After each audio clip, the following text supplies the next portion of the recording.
안녕하십니까. 메디라마 문할림입니다. 오늘은 4월달 메디라마 엣지에서 데이터 퀄리티가 가속 승인을 받은 약제를 정규 승인으로 가도록 하는 데 있어서 어떤 중요성이 있나를 설명드릴 텐데요. 매우 KRAS 이니비터로 굉장히 유명한 소토라십, 즉 브랜드 네임 르마크라스에 대해서 말씀드리도록 하겠습니다. 소토라십은 개발 초기부터 굉장히 많은 관심의 초점에 있었습니다. 첫째로는 언드라거블한 타깃으로 알려진 KRAS에 대한 이니비터를 만들었다라고 하는 것이고요. 그 다음에는 굉장히 빠른 속도로 개발을 해서 Accelerated Approval을 받았다는 점. 그 다음에 FDA의 최근 이니셔티브스인 도즈 옵티마이제이션의 첫 번째 케이스로 포스트 어프로벌 리퀘어먼트로 스터디를 하도록 명을 받은 그런 약제가 되겠습니다. 그런데 이 약제가 가속 승인을 받은 상태에서 정규 승인을 받기 위해서 3상 임상한 데이터를 가지고 FDA에 정규 승인을 해달라고 했는데요. FDA가 놀랍게도 승인을 해준다 안 해준다라고 얘기하지 않고 데이터 인터프리터빌리티에 대해서 이야기를 하게 됩니다. 이런 일은 예전에 없었기 때문에 매우 중요하고도 놀라운 사실이어서 이 오닥에서 배울 점이 많다고 생각돼서 오늘 주로 말씀드릴 부분이 여기에 있습니다. 그리고 이런 것이 다시 되풀이되지 않도록 아니면은 이런 문제가 미니마이즈 될 수 있도록 우리가 무엇을 배워야 하나 하는 것을 말씀드리도록 하겠습니다. 네, 조금 전에 말씀드린 바와 같이 4가지 포인트에서 이제 스팟라이트를 받게 되는데, 첫째로는 언드러그블 타겟이라고 하는 KRAS G12C 뮤테이션에 대한 드라깅을 했다는 것입니다. 그래서 2019년도에 이것이 논클리니컬과 클리니컬 데이터가 발표가 되면서 굉장히 많은 화제를 일으켰고 관심과 기대에 초점이 되게 됩니다. 이 슬라이드는 제가 아스코 오닥 슬라이드에서 빌려왔는데, 아스코에서도 이 약제가 얼마나 많은 관심을 받아왔는지, 그래서 첫 번째 데이터를 냈을 때 또는 NEJM의 페이퍼가 발표가 됐을 때, 그 다음에 FDA에서 패스트 트랙 데지그네이션을 받았던 점, 이런 점들을 나열을 하면서 이 약제에 대한 중요성을 얘기를 하고 있습니다. 소토라십이 처음 이제 임상을 시작한 것은 코드 브레이크 100이라는 트라이얼인데요. 이것은 일상입니다. 근데 일상을 할 때부터 올카머에서 스터디를 하지 않고 KRAS G12C 뮤테이션이 있는, 그 다음에 previously treated 환자에서 멀티코호트 스터디를 하게 됩니다. 우선 도즈 에스컬레이션에서는 180, 360, 720, 960mg을 테스트를 하게 되고요. 이때 이제 세이프티와 톨러러빌리티를 보고 recommended phase 2 도즈를 정하는 작업을 하게 됩니다. 그 다음에 이제 도즈 익스펜션에 가서 렁캔서를 포함한 KRAS G12C 뮤테이션이 있는 환자들에서 이제 멀티코호트 스터디를 하게 되는데요. 프라이머리 엔드포인트는 일상이니까 세이프티가 되겠고, 세컨더리 엔드포인트로 PK와 ORR, RP2D 등이 있을 수 있겠습니다. 그러나 뒤쪽 익스펜션에 가면 환자들의 클리니컬 이피커시를 보는 것이기 때문에 Progression Free Survival하고 Duration of SD, 그 다음에 Duration of Response 등을 보고 있습니다. 이게 2019년도에 뉴스에 나왔던 건데 First KRAS Inhibitor, 그래서 스트롱 데이터를 보였다라고 설명을 하고 있고, 이때는 이제 렁캔서 환자 10명 중에 5명이 효과를 보였다 설명을 하고 있습니다. 이 데이터는 2020년도 NEJM에 나오게 되는데요. 보시는 바와 같이 굉장히 많은 환자들이 리스폰스를 보이고 있습니다. 그래서 그 리스폰스라고 하는 것이 여기서 보시면은 30% 이하인 환자들을 리스폰더라고 하면 굉장히 많은 환자가 리스폰스를 보였고, 그 다음에 리스폰스를 보이지 않는다 하더라도 종양이 줄어드는 경향을 보이는 환자들이 많죠. 여기는 도즈를 보면 180부터 960이 있는데 아주 높은 도즈에서 뿐만 아니라 낮은 도즈에서도 리스폰더가 있다는 것을 알 수가 있습니다. 이런 경향은 타겟팅 테라피를 개발을 할 때 많이 볼 수 있는 경향이기는 한데, 이제 이런 부분이 나중에 이 도즈, 어프로브드 도즈가 이제 나중에 960이 되는데 960mg이 라이트 도즈인가 하는 그런 이제 퀘스천을 불러일으키게 됩니다. 소토라십은 두 번째로 이제 관심을 받게 되는 것은 굉장히 짧은 기간에 허가를 받았다는 것입니다. 첫 번째 환자가 임상이 들어와서 허가를 받을 때까지 2년 10개월, 즉 34개월의 아주 짧은 시간 안에 허가를 받게 되는데요. 가속 승인을 받았는데 이 가속 승인을 받는 와중에 4가지 엑스페디트 프로그램의 데지그네이션을 다 받게 됩니다. 그래서 패스트 트랙 데지그네이션을 받고, 브레이크스루 데지그네이션을 받고, 서미션을 했을 때 프라이어리티 리뷰를 해주고, 그 다음에 가속 승인을 받는 이런 4가지 과정을 다 겪게 됩니다. 그래서 이제 뉴스에도 이렇게 FDA가 저희가 21년 5월이 되겠는데요. 5월달에 첫 번째 KRAS G12C를 타겟으로 하는 약제인 소토라십이 FDA에 의해서 허가를 받았다. 이거 허가를 받은과 동시에 카이아젠의 컴패니언 다이아그노스 KRAS PCR 키트도 같이 인허가를 받았다. 네, 이렇게 설명하고 있습니다. 프리스크라이빙 인포메이션에 나온 데이터를 보면 124명에서 36%의 리스폰스를 보였고요. 듀레이션 오브 리스폰스가 10개월이 됩니다. 사실 이거는 과거에 컨벤셔널 키모테라피를 했을 때 이런 환자들의 프로그레션 프리 서바이벌이 굉장히 짧은 걸 생각하면 이 듀레이션 오브 리스폰스는 굉장히 놀라운 결과가 되겠고요. 960mg을 오랄로 먹는 그런 레지멘으로 인허가를 받게 됩니다. 암제는 롱텀 팔로업, 즉 2년 팔로업한 데이터를 발표를 하게 되는데요. 이때 이제 오버롤 서바이벌이 미디안 오버롤 서바이벌이 12.5개월이고 2년 서바이벌도 33%로 매우 좋은 데이터라고 설명을 하고 있습니다. 이 데이터도 JCO에 발표된 바 있습니다. 세이프티 프로파일을 보시면 세이프티 프로파일이 그렇게 페이버러블하지는 않습니다. 그래서 굉장히 많은 환자에서 다이리아, 그 다음에 헤파토빌리아리 프로블럼, 그 다음에 이제 다른 여러 가지 문제가 있는데요. 그레이드 3 톡시시티도 꽤나 있어서 이 약제가 효과는 좋지만 실제로 쓰기에 굉장히 주의를 요하는 약이라는 것을 알 수가 있습니다. 약이 처음에 인허가를 받을 때 가속 승인을 받았기 때문에 컨퍼머터리 에비던스를 만들어야 되는 그런 3상 임상 시험을 하도록 이제 요청을 받게 되고 이 3상 임상 시험은 2022년 7월에 끝나도록 이제 약속이 돼 있었습니다. 그래서 회사는 2022년 7월까지 리포트를 내야 되는 거고요. 이제 그런데 이 아까 제가 이 뉴스에서 첫 번째 KRAS 이니비터가 허가를 받았다라는 뉴스가 나온 그날 또 똑같이 뉴스에 굉장히 중요하게 커버된 부분이 있습니다. As part of the evaluation of the accelerated approval. accelerated approval의 post approval requirement의 하나로서 FDA가 로어 도즈가 똑같은 클리니컬 이펙트가 있을 것인지를 보는 임상 시험을 해야 된다라고 요청을 했습니다. 하고 뉴스가 커버를 하고 있습니다. 도즈 옵티마이제이션은 옛날에 항암제들이 사이토톡식 항암제가 주로 이제 사용이 됐을 때 더 모어 더 베터. 그래서 보다 높은 용량을 쓰면 이펙트가 좋고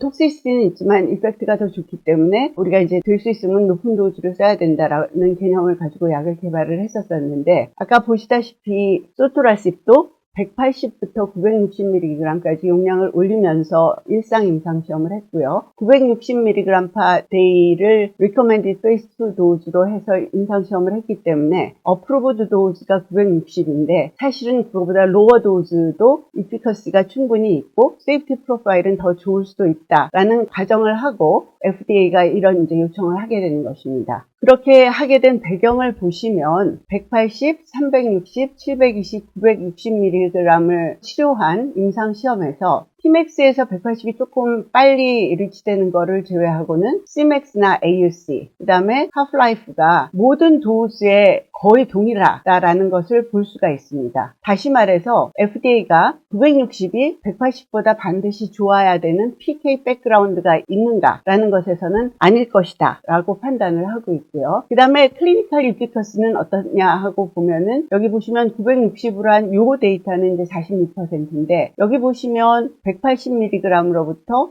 720mg에 이르기까지 꽤나 많은 환자가 리스폰스를 보였고 그 리스폰스 레이트는 960mg과 그리 다르지 않다라고 얘기를 하는 거죠. 다시 말해서 FDA의 판단은 이피커스에 대해서 이 약제가 도즈 리스폰스를 보이는지는 모르겠다. 그리고 도즈가 낮았을 때 세이프티 프로파일은 더 좋을 것으로 판단이 된다. 이제 이렇게 얘기를 하죠. 그래서 포스트 어프로벌 커미트먼트로 도즈 옵티마이제이션 스터디를 하라고 요청을 하게 됩니다. 그래서 이제 이 데이터는 작년 2월에 이제 보고가 됐었어야 되는데 사실 퍼블리컬이 어베일러블 하지 않았었거든요. 근데 가장 최근에 에스모 버추얼에서 발표가 되게 됩니다. 이 스터디의 디자인을 보면 피보탈 스터디에서 했던 엘리지빌리티와 같고요. 그 대신에 1대1 랜더미제이션을 해서 소토라십 200mg per day 또는 960mg per day를 비교하도록 되어 있고 프라이머리 엔드 포인트는 두 가지입니다. 베니핏하고 리스크의 어세스먼트를 하기 위해서 ORR을 BICR에 의해서 보도록 하고 그다음에 세이프티를 보는 이렇게 두 가지를 프라이머리 엔드 포인트로 잡게 되고 그다음에 이제 비욘드 프로그레션에서도 쓸 수 있도록 그렇게 했습니다. 말씀드린 대로 에스모 버추얼에서 최근에 이 데이터가 발표가 됐는데요. 보시면 960mg과 240mg에서 ORR이 32.7%, 24.8%, DCR이 86.5%, 81.9%, 그다음에 미디안 듀레이션 오브 리스폰스가 13.5개월, 12.5개월, 그다음에 미디안 PFS가 5.4개월, 5.6개월, 오버롤 서바이벌이 13.0개월, 11.7개월. 제가 이거를 일일이 다 읽는 이유는 실제 이 데이터가 960이 240보다 더 페이버러블한가라는 합리적인 의심을 할 수 있는 그런 상태이고요. 그 다음에 이제 세이프티 프로파일을 보면 트리트먼트 릴레이디드 어드버스 이벤트가 960mg에서 더 많고 82%하고 61%니까 더 많죠. 그 다음에 그레이드 3도 35.6%와 19.2%로 960mg에서 더 많습니다. 그럼에도 불구하고 이 데이터를 저자가 컨클루드 하기는 960mg이 240mg보다 베니핏이 있을 것으로 판단이 된다라고 얘기를 하면서 약간 뜬금없이 지금 시행되고 있는 코드브레이크 300 콜로렉탈 캔서에서 파니투무마 플러스 마이너스 소토라십 트라이얼을 하면서 거기서 960과 240을 비교를 했는데 960이 240보다 좋더라라고 하면서 960이 옵티멀 도즈라고 컨클루전을 하게 됩니다. 그러나 제가 보기에도 이 결론은 약간 무리가 있다라고 생각이 드는데요. 아니나 다를까 아카데미아에서 굉장히 시리어스한 비평을 하게 됩니다. 이게 이제 저널 오브 클리니컬 온콜로지의 뉴스페이퍼에 나온 아티클인데요.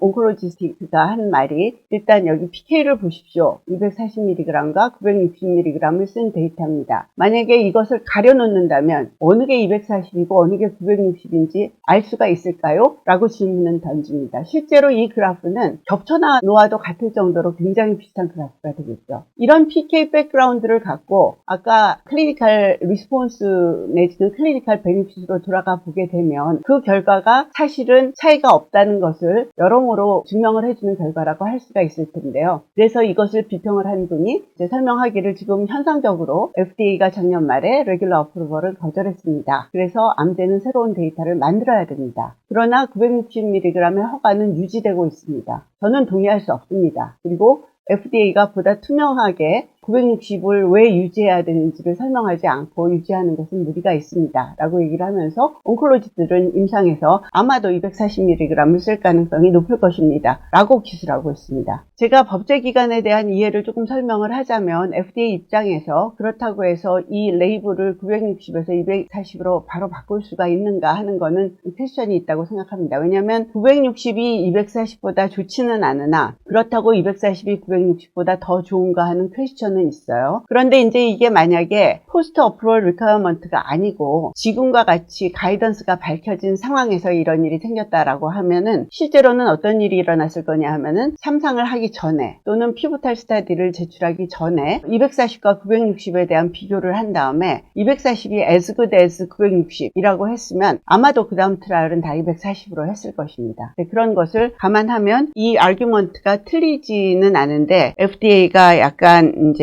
어려움이 있을 것이라고 생각은 됩니다. 자, 그 다음에 이제 이 루마크라스 소토라십이 스팟라이트에 있는 마지막 중요한 점인데요. 오닥이 작년에 10월 달에 레귤러 어프로벌을 해줄 것인지에 대한 그런 심의를 했습니다. 그래서 그 심의는 10월 5일 날 이루어졌는데요. 사실 10월 5일 날 갑작스럽게 오닥을 해서 거기서 레귤러 어프로벌을 해줄까라고 심의한 것이 아니라 그 전에 최소 6개월 내지 12개월 전에 삼상 데이터를 가지고 이것을 레귤러 어프로벌로 바꿔주십시오 하고 암진이 요청을 했을 거기 때문에 이제 오닥 앞쪽에 리뷰 프로세스가 있었겠죠. 이 리뷰 프로세스에서 FDA가 우리가 이 데이터를 인터프리트하는데 굉장히 어려운 점이 있다. 그래서 이것을 레귤러 어프로벌을 해줄지 결정하기조차도 어렵다라는 디스커션을 했던 것 같습니다. 그래서 오닥을 열었고 오닥의 결론은 프라이머리 엔드포인트인 프로그레션 프리 서바이벌이 지금 제출된 이 데이터를 갖고는 인터프리터블 하지 않다라고 해서 레귤러 어프로벌을 해줄까 말까 그 자체가 아니라 아예 그 가까이도 못 간다라고 얘기를 한 거죠. 그러면 이제 거기에 대한 디스커션을 보도록 하겠습니다. 오닥은 아까 말씀드린 대로 2023년 10월 5일 날 이루어졌고요. 오후까지 굉장히 오랜 시간 동안 진행이 됐지만 메이저 프리젠테이션은 암젠이 45분을 하고 FDA가 45분을 했습니다. 그게 이제 퍼블릭 오피니언도 듣고 해서 이제 나중에 보팅을 하게 됩니다. 암젠 프리젠테이션을 보면 코드브레이크 200는 페이스 3 트라이얼로 소토라십과 도스탁셀을 345명에서 비교를 했다 있다 이렇게 얘기를 하고 있고요. 이게 디자인이 되겠고 Key Eligibility Criteria는 코드브레이크 100과 비슷해서 Previously Treated KRAS G12C 뮤테이션이 있는 Non-Small Cell Lung Cancer 환자를 대상으로 했던 게 되겠고 치료 약제는 소토라시 960mg per day vs 도스탁셀 75mg per square meter 3 weekly 이제 이렇게 치료를 하게 되고 도스탁셀을 썼던 그룹이 만약에 프로그레션을 하게 되면 크로스오버를 하도록 그렇게 이제 허용을 해줬습니다. 이 부분이 굉장히 중요하기 때문에 이거를 숙지해 주셨으면 좋을 것 같고요. 프라이머리 엔드포인트는 Blinded Independent Central Review 즉 BICR이 리뷰를 한 Progression Free Survival에 의한 것으로 그렇게 규정을 하고 있고 Major Primary Secondary Endpoint는 Overall Survival이 되겠습니다. 페이션 디스포지션인데요. 들어왔을 때는 환자의 수는 171명과 174명으로 거의 비슷한데 굉장히 재미있는 현상으로 보이는 것은 도스탁셀로 알로케이션 됐던 환자가 23명이 치료를 받지 않았어요. 그래서 얼리 드롭아웃이 됐거든요. 그런데 이제 그 전에 제가 한 가지 설명드리면 소토라십은 먹는 약이고 도스탁셀은 IV잖아요. 이런 트라이얼은 블라인디드 랜더마이즈 트라이얼을 할 수가 없어요. 왜냐하면 약제의 루트 오브 어드미니스트레이션이 다르기 때문에 이제 오픈 레이블 트라이얼을 하게 되는데 오픈 레이블 트라이얼을 하게 되면 문제가 뭐냐면은 의사나 환자, 그다음에 환자 주변에 있는 사람들, 그다음에 다른 의사 아닌 다른 의료인들이 모두 이 환자가 어느 치료를 받는지 알고 있다는 거죠. 그렇게 되면 무슨 현상이 생길 수 있냐면 내가 도스탁셀을 맞고 싶은데 소토라십에 알로케이션 됐으면 저 임상시험 안 할래요 하고 할 수도 있고 그다음에 거꾸로 도스탁셀로 알로케이션 된 그룹은 저 소토라십을 먹을 줄 알고 들어왔는데 도스탁셀을 맞게 됐으니까 저 임상시험에서 빠질래요 이렇게 하는 현상이 생길 수가 있거든요. 여기서 굉장히 우리가 이제 극명하게 나타나서 알 수 있는 것은 환자들이 도스탁셀로 알로케이션이 됐을 때 소토라십을 먹고 싶은 생각이 있거나 도스탁셀을 맞기 싫어서 트리트먼트 알로케이션을 알고 있으니까 빠졌다라는 것을 알 수가 있죠. 이제 결과를 엠진이 얘기하기를 여기 보시면은 도스탁셀을 맞은 그룹과 소토라십을 먹은 그룹이 이제 5.6개월과 4.5개월로 이제 차이가 있다 이렇게 얘기를 하는데 이거를 뉴메릭하게 비교를 해보면 5주 차이예요. 5주 차이로 statistically significant 하다 이렇게 설명을 하고 있고 뒤쪽으로 가면 separation이 더 된다. 그래서 이 데이터는 clinically도 meaningful하다 이렇게 설명을 하고 있거든요. 항암제를 개발하는 데 있어서 3상 임상시험을 한다면 항상 중요한 것은 statistically significant 하다라고 하는 통계학적인 것이 실제로 임상적으로도 meaningful한지에 대한 저지먼트가 굉장히 중요한데 어쨌든 이 임상시험의 결론은 clinically도 meaningful하다. 이제 이렇게 결론을 내리게 되고 이 결과를 가지고 MJ는 regular approval로 바꿔주세요 하고 이제 신청을 하게 됩니다. 그런데 이제 이 디스커션 와중에 PFS에 대한 reliability에 대한 퀘스천이 있었기 때문에 MJ 프레젠테이션에서 우리는 Pre-Specified PFS Sensitivity Analysis를 했어요 라고 설명을 하면서 연구자가 판단한 것이나 BICR이 안티캔서 드락을 새로운 안티캔서 드락을 시작했을 시점에 센서한 거를 다시 리어저스트를 하거나 또는 로스 팔로업 된 환자들 또는 위드드롤 된 환자들을 리어저스트를 했을 때 그 다음에 이 어세스먼트 타이밍에 대한 어저스트를 했을 때 모든 데이터가 컨시스턴트하게 0.6에서 멀지 않다 이제 이렇게 설명을 하게 돼요. 그래서 이 PFS Sensitivity Analysis에 의하면 이 PFS 데이터는 reliable하다라고 이제 얘기를 하고 있습니다. 이거는 오버롤 리스폰스 데이터인데요. 보시다시피 소토라십 군이 도스탁셀 군에 비해서 리스폰더가 더 많고 그 다음에 디퍼 리스폰스를 보이는 것을 알 수가 있습니다. 그런데 이제 아까 제가 말씀드리기를 도스탁셀로 치료받았던 그룹은 레스큐를 크로스오버로 할 수 있는 옵션이 있었죠. 그래서 이제 도스탁셀을 맞은 그룹이나 소토라십을 맞은 그룹이 오버롤 서바이벌이 거의 비슷하다. 이제 이렇게 결과가 나와서 오버롤 서바이벌은 미닝풀하지 않다라고 되어 있지만 프라이머리 엔드포인트는 PFS이기 때문에 이거를 갖고 이제 지금 반드시 아르규를 할 수는 없는 이제 그런 상황이긴 합니다. 세이프티 프로파일을 보면 도스탁셀은 참고로 매우 톡식한 항암제입니다. 그래서 이 항암제를 맞은 환자들이 굉장히 힘들어 하는데요. 여기 보시면 소토라십과 별로 다르지 않아요. 다시 말해서 소토라십이 아까 말씀드린 대로 효과는 좋을 수 있으나 그러면은 이게 굉장히 먹기 좋은 약이냐 하면은 먹기 힘든 약이라는 걸 알 수가 있습니다. 왜냐하면 도스탁셀 같이 굉장히 쓰기 힘든 항암제랑 어드버스 이벤트의 프리퀀시가 별로 다르지 않거든요. MJ는 뭐라고 얘기하냐면 우리는 다른 세이프티 프로파일에 문제가 있지만 세이프티가 문제가 되진 않는다라고 설명하고 있어요. 그 말이 틀린 건 아닙니다. 왜냐하면 소토라십을 썼던 환자들은 다이아리아나 헤파틱 인저리가 있는 것이 더 문제가 됐었고, 도스닥셀은 우리가 다 알고 있는 바와 같이 아네미아 뉴트로피니아가 있으면서 인펙션, 페브랄 뉴트로피니아, 그 다음에 이제 퍼티그 이런 심텀이 더 도미넌트하게, 그 다음에 그레이드 3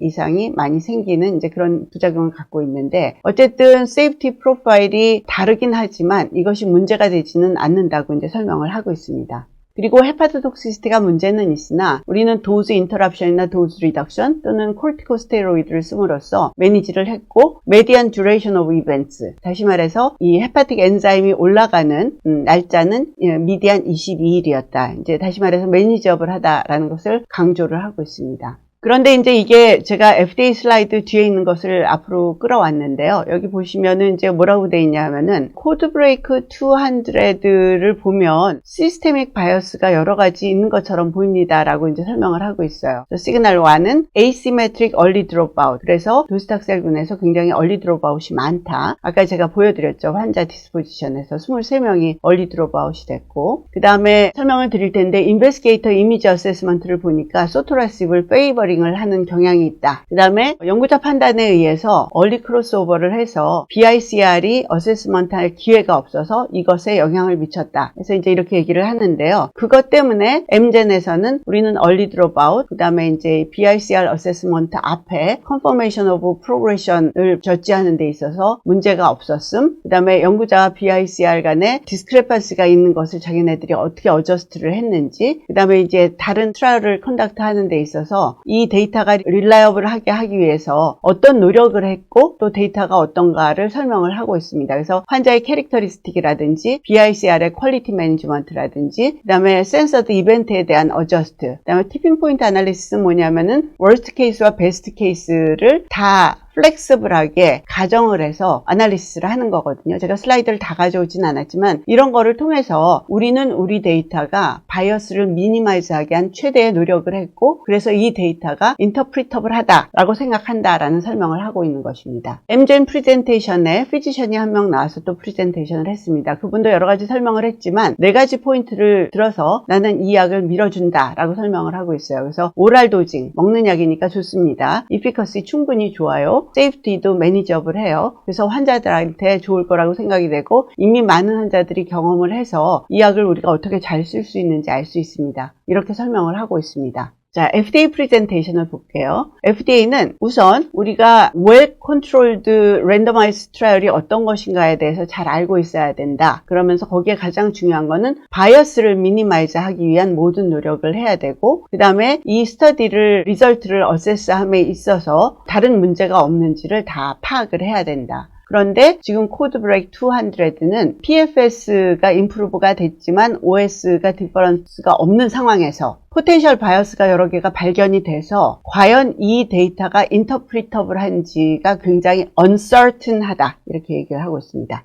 이제 다시 디자인 보여드리고 있고요. 이 부분 중요해서 다시 한번 강조를 드립니다. 도스닥셀을 쓰다가 프로그레션이 되면 소토라십으로 스위치, 크로스오버 할 수 있는 기회가 이제 환자와 의사한테 있는 거고요. 프라이머리 엔드포인트는 PFS per BICR, 이제 이렇게 돼 있죠. 여기 이제 제가 이 아까 봤던 슬라이드를 다시 한번 가지고 온 이유는, 여기 이제 글씨가 좀 작기는 한데요. 드롭아웃 된 숫자와 그 다음에 이벨리에이션을 하기 위해서 남아있는 숫자인데요. 도스닥셀군에서 굉장히 많은 환자가 드롭아웃이 됐거나 제외가 돼서 센서링을 굉장히 많이 하고 있습니다. 메이저 센서링의 원인은 첫째로는 드롭아웃이고요. 두 번째로는 크로스오버입니다. 도스닥셀에서 다른 약으로 크로스오버를 하게 되면 도스닥셀로 인한 프로그레션 이벤트를 이제 거기서 끝나게 되기 때문에 스위치오버 하는 순간 프로그레션이 돼서 스위치오버를 하는 거니까 거기서 끝나게 되는 거니까는 이제 거기서 센서링을 하는 거고. 근데 이제 어쨌든 이런 이제 상황에서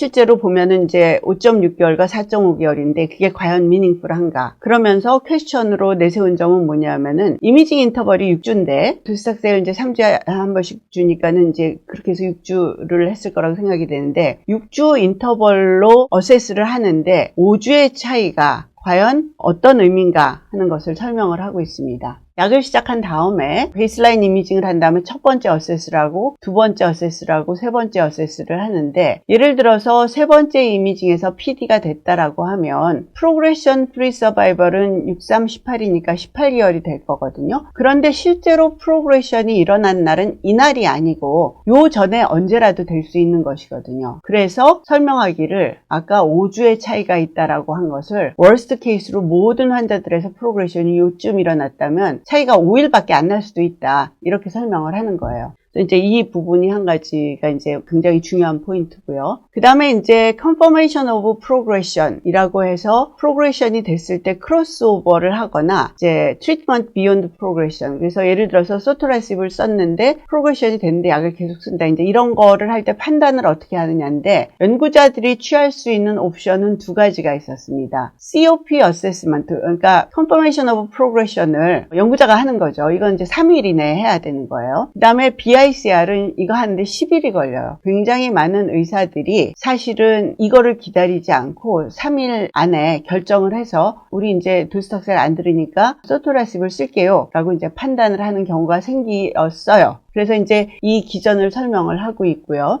그래서 이제 FDA가 코드브레이크 200 스터디의 데이터를 보면 포텐셜 시스테믹 바이어스가 세 가지가 있다. 그래서 asymmetric early dropout, 그래서 도스닥셀군과 소토라십군의 early dropout이 심하게 불균형이다, 이렇게 얘기를 하고, 그 다음에 이제 investigator judgment로 인한 프로그레션이냐 아니냐는 이미징 어세스먼트하고 BICR이 하는 것과 디스콜던스가 있는데, investigator 그룹이 어세스한 것이 소토라십 암에 유리하게끔 판정을 했다, 이게 문제가 된다, 이렇게 설명을 하고 있고, 그럼으로써 이제 얼리 크로스오버를 하는 일이 생겼는데, 이 얼리 크로스오버는 다음에 BICR 어세스먼트에 영향을 줬다. 예를 들어서 인베스티게이터가 어세스를 해서 BICR 어세스가 되기 전에 크로스오버를 하게 되면 BICR은 어세스를 할 수 없는 경우가 있어요. 왜냐하면 뒤따라오는 것에 이미 새로운 약을 시작했기 때문에 그때 판정하는 프로그레션이나 아니냐는 사실은 의미가 없거든요. 그래서 이제 이 드롭아웃의 균형을 보시면 아까도 보여드렸지만 2명과 23명, 이 1%와 13%. 도스닥셀 환자에서 굉장히 많은 사람들이 얼리 드롭아웃이 돼서 치료를 받지 않았던 거죠. 그럼 이렇게 얼리 드롭아웃이 되면 무슨 문제가 생기느냐? 랜더미제이션을 할 때는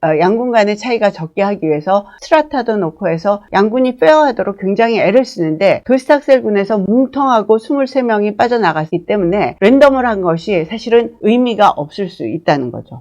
그 다음에 이렇게 했기 때문에 도스닥셀이 더 유리하게 됐을 수도 있다. 왜냐하면은 실제로 도스닥셀 군에서 만약에 예후가 좋을 것으로 생각되는 환자들이 있었는데 드롭아웃으로 빠져나갔다면 도스닥셀 군의 데이터를 더 좋게 할 기회가 없어진 거죠. 그 다음에 이제 두 번째 바이어스는 인베스티게이터 이미징 어세스먼트가 소토라십을 페이버링 한다라는 건데요. 이거를 이제 자세히 설명을 드리면, 연구자가 판단한 것과 BICR이 판단한 것의 프로그레션에 이제 디스콜드, 같은 날짜에 같이 PD 이렇게 나올 수도 있지만 이렇게 다를 수가 있거든요. 그럼 두 가지 경우가 있을 수 있는데, 연구자의 PD가 먼저 나오고 BICR의 PD가 나중에 나오는 경우가 있고, BICR이 PD라고 했는데 연구자는 나중에 PD라고 할 수가 있는데, 실제로 도스닥셀로 알로케이션 됐던 그룹에서는 연구자가 PD를 일찍 판정을 했어요. 다시 말해서 소토라십에서는 그렇게 안 했는데 도스닥셀은 일찍 판정을 한 거죠. 이거는 제가 연구자들이 임상가라고 생각하면 심정적으로 이해가 되는 거는,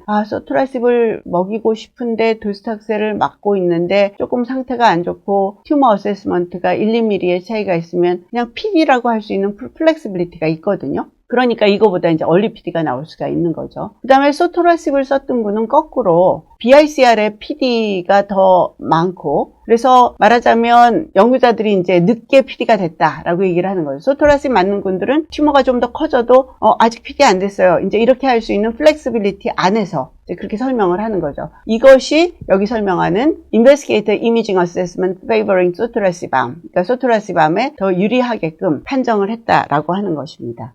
세 번째 바이어스는 얼리 크로스오버가 일어남으로써 생기는 것인데요. 이제 아까 그 두 번째 이유에 의해서 환자들을 크로스오버를 하게 되면, 말하자면 도스닥셀은 현상적으로는 프로그레션 프리가 짧아지는 거고, 그 다음에 소토라십군은 프로그레션 프리 서바이벌이 길어질 수 있는 그런 문제가 생기고, 그 다음에 크로스오버를 하게 되기 때문에 뒤쪽에 가면 그 소토라십을 쓴 후에 서바이벌이 더 길어지는 거죠. 여기 보시면은 현상적으로 소토라십으로 연구자 연구자 판단에 의해서 크로스오버를 했을 때 환자들이 18.9개월 미디안 살았는데 BICR에 의해서 판단한 그룹은 11.8개월을 살았어요. 그 얘기는 뭐냐면은 이렇게 연구자들이 판단한 프로그레션에 대한 것이 크로스오버를 일찍 했기 때문에 오래 살았을 수 있는 가능성을 반대적으로 보여주는 거죠. 그래서 이제 이런 세 가지 바이어스가 인터프리테이션에 문제가 있을 것이라고 이제 설명을 하고 있고요. 한편 1번과 3번을 합해서 예를 들어서 에이시메트릭 얼리 드롭아웃하고 얼리 크로스오버를 합치면 숫자가 굉장히 많아져요. 39명이 도스탁셀군에서는 일찍 탈락이 되거든요. 그러면 데이터에 굉장한 영향을 미치게 되겠죠. 그래서 아무리 센시티비티 애널리시스에서 실제로 괜찮다라고 해도 이 그룹들이 헬시어에서 도스탁셀에 남아 있었으면 도스탁셀의 데이터를 더 좋게 해서 차이가 5주가 아니라 더 좁아질 수도 있다라고 설명을 하고 있는 것입니다. 그래서 FDA는 Can we reliably interpret the PFS per BICR effect? 그래서 이게 정말 우리가 reliably interpretable 하냐라고 이제 퀘스천을 하고 있습니다. 사실 오닥은 이제 온콜로지 에드콤인데요. FDA가 혼자서 판단하기에는 문제가 될 수 있거나 판단하기 어려울 때 에드콤의 의견을 묻게 되는데 오닥한테 물어볼 때 일반적으로는 From Accelerated to Regular Approval인 경우에는 이 약을 정규 승인해줘도 될까요? 라고 물어보거든요. 그런데 여기서는 Not Seeking, 그래서 어드바이스를 Accelerated에서 Traditional로 해줄까요? 라고 물어보지 않고 우리는 커미티에게 코드 브레이크 200 데이터가 포텐셜 바이어스를 여러 가지 보여주고 있기 때문에 프라이머리 엔드포인트인 PFS per BICR이 실제로 reliably interpretable 한가? 라고 물어보고 있습니다. 결과는 오닥이 아닙니다. 이 데이터는 interpretable 하지 않다고 생각됩니다. 라고 설명한 사람이 10명, interpretable 하다라고 생각한 보팅한 분이 2분. 그래서 10대 2로 이게 interpretable 하지 않다라고 결론을 짓게 됩니다. 그래서 지금 엠젠이 이제 다음 액션을 뭐를 취할지 아는 사람이 지금 없기는 해요. 근데 이제 뭔가 하고 있을 거라고 생각은 되는데요. FDA가 이제 오픈 레이블 스터디를 할 때 이 케이스를 통해서 우리가 무엇을 배웠는가라고 이제 하면서 lessons learned를 여기서 설명을 하고 있는데 환자와 연구자에 대한 에듀케이션이 필요하다. 그래서 아직 confirmatory evidence가 생성되지 않은 상황에서 치료군이 대조군보다 데이터가 좋다라고 가정을 하고 바이어스를 갖는 것 자체가 문제가 되는 거거든요. 에듀케이션을 더 해야 되겠다. 그 다음에 크로스오버의 얼라원스, 즉 크로스오버를 허용을 해줄 수는 있으나 크로스오버를 허용할 때 어떤 문제점이 생길 수 있는지를 숙고하고 그 메커니즘을 잘 만들어야 된다. 이렇게 설명하고 그 다음에 이제 BICR과 연구자 판단이 3일과 10일이면 임상시험에서 3일과 10일의 차이는 사실 그렇게 크지 않아요. 그럼에도 불구하고 BICR 어세스먼트가 리얼타임으로 되어야 되겠다. 그 다음에 이제 엔드포인트 셀렉션으로 많은 사람들이 PFS를 선택을 하고 있지만 과연 PFS가 밸리드한지, 특히 오픈 레이블에서는 이런 바이어스가 영향을 미칠 수 있기 때문에 오픈 레이블일 때 엔드포인트를 OS를 해야 될지에 대해서도 생각을 해봐야 되겠다. 이렇게 얘기를 하고 그 다음에 이제 OS 데이터는 어떤 형태로든 모든 환자에서 팔로우업을 해야 되겠다. 이렇게 설명을 하고 있습니다. 지금 현재 KRAS G12C에서 이제 다른 개발들이 일어나고 있는데요. 우선은 이제 코드브레이크 202라 그래서 이거는 1차 치료입니다. 그래서 previously untreated 환자에서 그다음에 PD-L1이 네거티브인 환자에서 임상을 진행을 하고 있고요. 여기서 지금 스탠다드 오브 케어가 펜브롤리즈마 플러스 키모테라피이기 때문에 펜브롤리즈마 vs 소토라시 플러스 키모테라피를 3상을 하고 있습니다. 많은 경우에 제약회사들이 2차 약으로 하는 것이 정규 승인으로 문제가 있다라고 하면 가능성은 1차 약으로 데이터가 나왔을 때 2차 약으로의 적응증은 자발적으로 철회하는 경우도 있어요. 왜냐하면 이것으로 치료받은 다음에 환자들이 또 2차 약으로 소토라십을 쓰진 않거든요. 뭐 그럴 가능성도 있고 또 다른 3상을 기획하고 있을 수도 있다고 생각합니다. 그 다음에 이제 아다그라십이라고 하는 약은 소토라십과 굉장히 비슷한 G12C를 겨냥하는 KRAS 이니비터인데요. 지금 이 약이 원래는 미라티라고 하는 회사에서 개발이 됐었는데 미라티가 이 약을 BMS에 팔았거든요. 근데 이제 이 약은 BMS 약이고요. 지금 크리스탈 12라고 하는 3상 임상 시험을 이제 하고 있는데 데이터는 발표되지 않았지만 뉴스에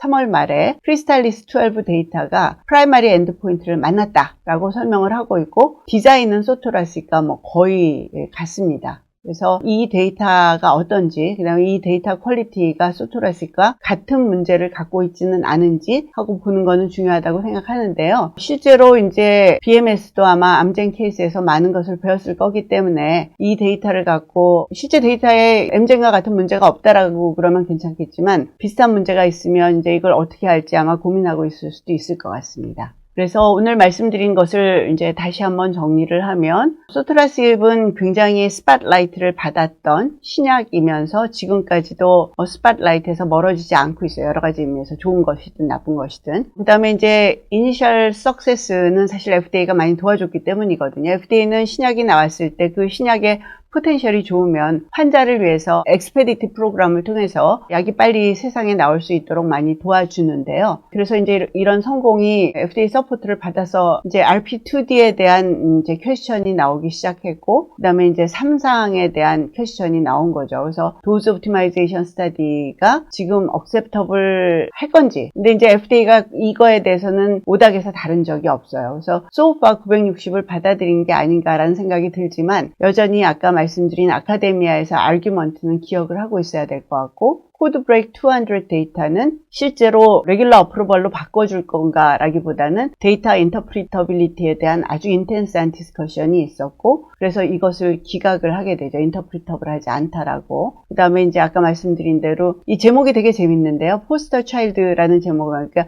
포스터 차일드는 아기를 모델로 해서 이렇게 포스터를 찍은 건데, 이제 소토라십 아기죠, 얘가 도즈 옵티마이제이션에 대해서 이제 포스터 차일드인데, 지금 현재 이 데이터의 에디쿼스에 대해서 이제 많은 사람들이 디베이트를 하고 있고요. 그래서 이제 우리가 그 약을 개발하는 사람들은 다른 약의 개발로부터 우리가 배워야 될 게 많은 거죠. 저런 걸 리피트하지 말아야 되겠다, 또는 예방을 해야 되겠다, 이제 이런 것이고, 그다음에 이제 아다그라스입이라는 약이 나오면서 의사들이 이제 옵션이 많아졌는데, 이 약으로 한 3상 데이터가 석세스풀이라고 나왔는데 실제로 어떤 데이터인지 저희가 봐야 될 것 같습니다. 이상이고요. 제가 이 강의는 비디오 테이핑으로 이제 얘기를 드리는 거고, 이게 끝나고 나면 라이브 디스커션을 하도록 하겠습니다. 감사합니다.